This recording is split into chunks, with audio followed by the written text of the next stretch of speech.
Assalomu alaykum. Sizlarga bir iltimos bilan video qilamiz dedik. Bunyodbon Muhabbat dadasini hozirda qizim 4 yoshda, 11 oyligida buyrak yetishmovchiligi 5-bosqichi aniqlangandi.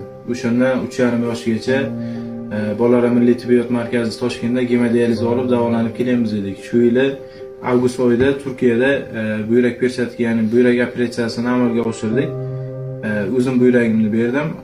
Operatsiya bo'lganimizga 4 oy bo'ldi.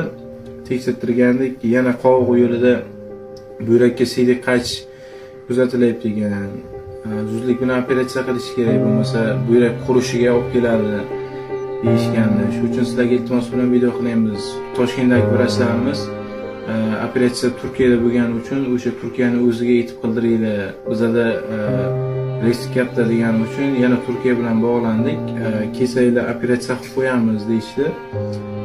Operatsiyaga taxminiy ko'pi yo kami bilan $8,000 atrofida pul ketadi deb aytishdi.